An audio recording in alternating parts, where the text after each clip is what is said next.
Welcome to రాజనీతి. సాధారణంగా మనం ఎవరికైనా కానీ ఏదైనా అన్యాయం జరిగినప్పుడు ముందు పోలీస్ స్టేషన్లో కంప్లైంట్ చేస్తారు. కానీ పోలీసులకే అన్యాయం జరిగితే ఎవరికి ఫిర్యాదు చేయాలి? పైగా ఆ అన్యాయం ప్రభుత్వమే చేస్తే వాళ్ళు ఏం చేయాలి? కోర్టుకు వెళ్ళొచ్చు కదా అంటారేమో. కోర్టుకు వెళ్ళిన వాళ్ళని సస్పెండ్ చేస్తాం, ఛార్జ్ మెమోలు ఇస్తామని డీజీపీఏ పిలిచి బెదిరిస్తే వాళ్ళ బాధ ఎవరికి చెప్పుకోవాలి? 1995లో 95 బ్యాచ్లో ఎస్ఐలుగా ఎంపికైన వాళ్ళ బాధ ఇది. వాళ్ళకి 29 ఏళ్ళు సర్వీస్ ఉంది, ఇంకా వాళ్ళు సిఐలుగానే ఉన్నారు. వాళ్ళకి డిఎస్పీ ప్రమోషన్ రాలా. 15 ఏళ్ల క్రితం 2009లో వీళ్ళకి సిఐలుగా ప్రమోషన్లు వచ్చినాయి. ఇక అక్కడ అయిపోయారు వాళ్ళు. ఇప్పుడు 15 ఏళ్ళు అయిపోయింది, 16 ఏళ్ళు వస్తుంది. వీళ్ళ తర్వాత బ్యాచ్లో డిఎస్పీలు అయ్యారు. అది విచిత్రం. కానీ వీళ్ళకి మాత్రం రాలా.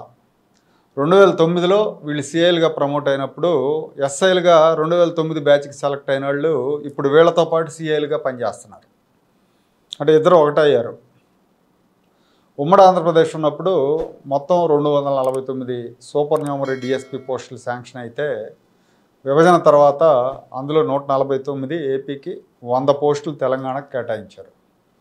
తెలంగాణలో 2002 బ్యాచ్ ఎస్ఐలు డిఎస్పీలు అయిపోయారు.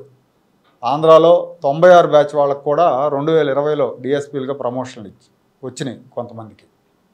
కానీ ఈ 95 బ్యాచ్ వాళ్ళకి మాత్రం రాలా. వాళ్ళు సిఐలుగానే ఉన్నారు. వాస్తవానికి వీళ్ళకి కూడా 2020లో రావాలి, డిఎస్పీ ప్రమోషన్లు రావాలి. కానీ ఈ బ్యాచ్ చేసుకున్న పాపం ఏంటంటే ఈ బ్యాచ్లో రెడ్లు లేరు, పెద్దగా చెప్పుకోదగ్గ సంఖ్యలో లేరంట. 2-3 ఉన్నారంట. ఎక్కువ మంది బీసీలు, కాపులు, కమ్మ, బ్రాహ్మిన్ ఇట్లా డిఫరెంట్ కమ్యూనిటీస్ వాళ్ళు ఉన్నారు. సో వీళ్ళంతా కూడా టీడీపీ, జనసేన మద్దతుదారులని, పోలీస్ శాఖలో ఉండే కొంతమంది ఉంటారు కదా జనరల్గా, కొంతమంది అదే శాఖలో పనిచేసేవాళ్ళు, ఉప్పందిస్తూ ఉండేవాళ్ళు. రెడ్డి అధికారులు ఎవరో అప్పుడు మంత్రి పెద్దిరెడ్డి రామచంద్రారెడ్డి దృష్టికి తీసుకెళ్లారు. వీళ్ళకి ప్రమోషన్లు ఇస్తే వీళ్ళందరూ డిఎస్పీలు అవుతారు, రేపు టీడీపీకి జనసేనకు అనుకూలంగా పనిచేస్తారు వీళ్ళంతా అని. దీంతో అసలే రెడ్లు లేరు, పైగా వీళ్ళంతా ఎక్కువ మంది జనసేన, టీడీపీ మద్దతుదారులు అని చెప్తున్నారు. అసలు ఈ బ్యాచ్కి ప్రమోషన్ ఇవ్వడం ఎందుకులే అని ప్రభుత్వ పెద్దలు ప్రమోషన్ ఆపేశారు. దీని మీద ఈ బ్యాచ్లో ఒక 26 మంది సిఐలు కోర్టుకు వెళ్ళారు. కోర్టులో ఛాలెంజ్ చేశారు. అయితే కోర్టులో ప్రభుత్వానికి చెప్పు దెబ్బలు తప్పవని తెలిసి ఆ టైంలో ప్రభుత్వం తీసుకున్న అడ్డగోలు నిర్ణయాలన్నింటినీ కోర్టులు తప్పుపడతా ఉన్న సందర్భం అది. ఆ సందర్భంలో చెప్పు దెబ్బలు తప్పవని తెలిసి గౌతమ్ సవాంగ్ వెంటనే అలర్ట్ అయ్యాడు. ఆయన ఉన్నాడు అప్పుడు డీజీపీగా. వీళ్ళని పిలిపించి బెదిరించాడు ఆయన. మీరు కోర్టులో పిటిషన్లు విత్డ్రా చేసుకోకపోతే తప్పుడు కేసులు పెట్టి సస్పెండ్ చేస్తామని బెదిరించాడు ఆయన. ప్రభుత్వానికి వ్యతిరేకంగా ఎట్లా వెళ్తారు మీరు, మేము తలుచుకుంటే మీ ఉద్యోగాలు కూడా ఉండవని బెదిరించారు. ఒక్కొక్కరికి 2 డేస్ ఛార్జ్ మెమోలు ఇచ్చారు ఈ పిటిషన్లు వేసిన వాళ్ళకి. దాంతో వీళ్ళందరూ వెనక్కి దక్కారు. ఆ తర్వాత ఈ పెద్దిరెడ్డి ప్రోద్బలంతోనే 100 డిఎస్పీ పోస్టులు సప్రెస్ చేయించారు.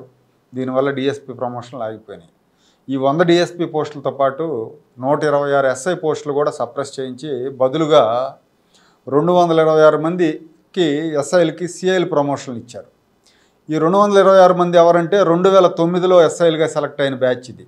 ఇది వైఎస్ రాజశేఖర రెడ్డి ముఖ్యమంత్రిగా ఉన్న టైంలో సెలెక్ట్ అయిన బ్యాచ్ అనమాట. ఈ బ్యాచ్లో 30 మంది రెడ్లు ఉన్నారు. పైగా ఎక్కువ మంది వైఎస్ ముఖ్యమంత్రిగా ఉండగా సెలెక్ట్ అయ్యారు కాబట్టి ప్రో వైసీపీ మైండ్ సెట్ ఉన్నవాళ్ళు కాబట్టి వీళ్ళందరికీ ఇవ్వాలని అప్పుడు పెద్దలు పట్టుబట్టారు. డీజీపీ రాజేంద్రనాథ్ రెడ్డి గారు ఓకే అనటం అంతా జరిగిపోయింది. సో ఇట్లా ఆ పోస్టులు సప్రెస్ చేసి ఈ సిఐ పోస్టులు పెంచుకొని వైసీపీ అనుకూలంగా ఉండే అధికారులని సిఐలుగా తెచ్చుకున్నారు. అధికార పార్టీ ఇష్టానుసారంగా ప్రమోషన్లు ఇచ్చేసింది. ఉమ్మడి రాష్ట్రంలో 1995 బ్యాచ్ ఎస్ఐలుగా ఉన్న తెలంగాణ వాళ్ళకి 2017లోనే డిఎస్పీలుగా ప్రమోషన్లు వచ్చినాయి. కానీ ఏపీలో మాత్రం జగన్ ప్రభుత్వం వీళ్ళకి అన్యాయం చేసింది. జిల్లాల సంఖ్యను పెంచినప్పుడు కూడా వీళ్ళు ఎక్స్పెక్ట్ చేశారు, అట్లీస్ట్ జిల్లాల సంఖ్య పెరిగింది కాబట్టి డిఎస్పీ పోస్టులు పెంచుతారేమో అని.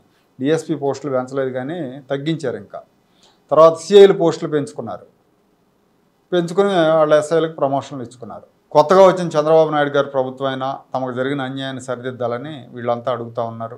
అసలు గ్రూప్ 1 ఆఫీసర్లకు, ఐపీఎస్ ఆఫీసర్లకు ఉన్నట్టు టైం బౌండ్ ప్రమోషన్లు ఉంటే కనుక కింది స్థాయి అధికారులకు కూడా అలా ఒక చట్టం తీసుకొస్తే ఇలాంటి అన్యాయాలు జరగకుండా ఉంటాయి.